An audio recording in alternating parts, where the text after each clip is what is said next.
ако приметивте, од вклучувајќи ја новинарката од Малта која што е убиена во експлозија на автомобил бомба при крајот на 2017 година, и Јан Куцијак, словачкиот млад новинар кој што немал ни 27 години, убиен во февруари оваа година, ќе видите дека од 6 луѓе што се овде спомнати, двајца се веќе мртви.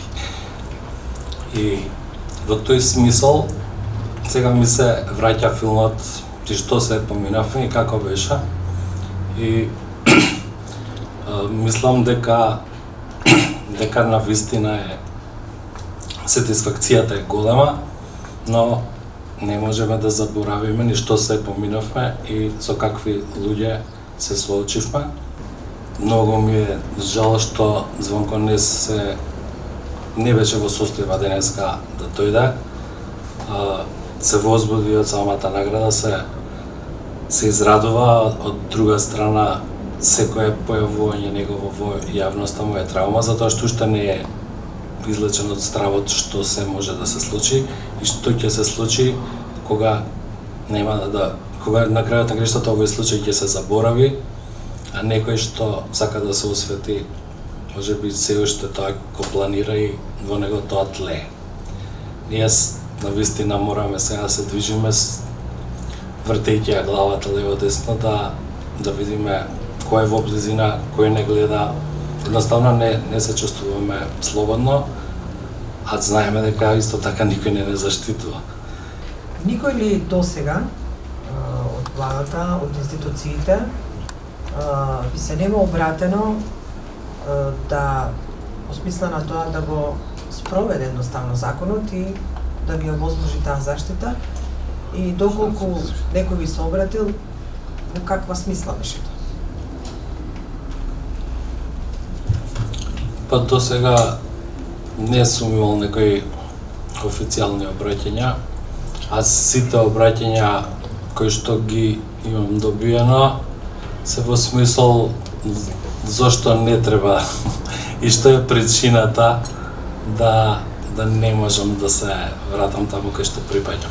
Не сум одлучил се уште, можеби ќе се пријавам на конкурсот за директор на ОТА, но сега во овој момент не би знаел да ви кажам. Мене ми беше целта да се вратам во МВР, бидејќи јас го напуштив МВР пред се за да ги заштитам бомбите. И точно се знае дека тоа го направив заради бомбите, но сега не постои никаква иницијатива таа моја лична жртва да биде исправена. Јасно е што тогаш морав да напуштам, бидејќи бев исправен пред одредени закани, за кои што моите соработници беа свесни. Сега не се враќам, без посебно јасно објаснување. Мене навистина не ми е јасно и не знам дали некогаш ќе ми биде јасно.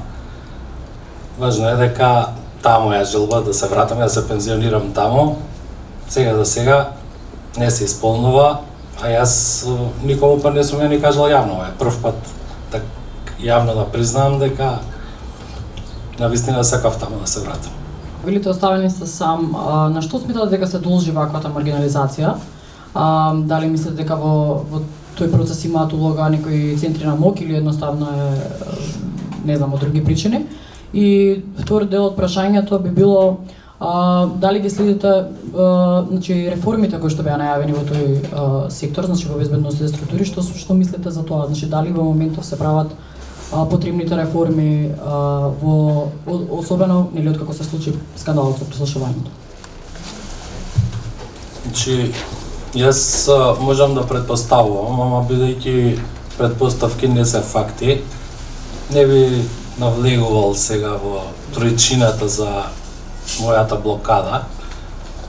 Може да се рече дека постои некој центар на моќ кој што е против моето да речам, признание и враќање на работа. А што се однесува до реформите, мислам дека пред се состојбата околу прислушкувањето во моментов во УБК функционира како што треба. Значи се спроведува законот, предходниот, како што бил замислен, не се злоупотребува. Значи, можеби предходниот закон не беше така лош, доколку не беше толку масивно злоупотребен. Бидејќи секогаш може да се најде човек тогаш кој што ќе почне да го злоупотребува, единствено решение е да немаат влијание безбедносните служби врз уклучувањето и исклучувањето на прислушкувањето. Така да концептот со издвоена агенција е сосема окей и го поддржувам и од друга причина, значи операторите мораат да бидат вклучени, да водат евиденција што се случува во нивните системи, мораат да имаат евиденција точно за секој број од кога до кога бил следен.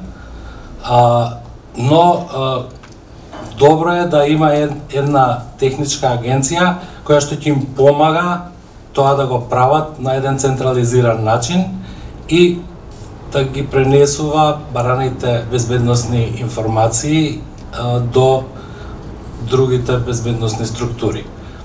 Концептот е добар, секоја знаете, ние за закони се пишуваме закони, дали се спроведуваат, тоа е друго прашање, затоа е сега многу важно да се избере директор на ОТА кој што ќе успее да го спроведе тоа што е зацртано во законот. Предпоставам дека се сеќавате на изјавата на председателот на СДСМ Зоран Заев во 2015 година, мислам, кога од универзална сала одекна бомбите, посочувајќи ве како патриотите на Македонија и оние кои што овозможија да се слушнат бомбите, дали некогаш бевте побарани од негова страна на некаков разговор? Не.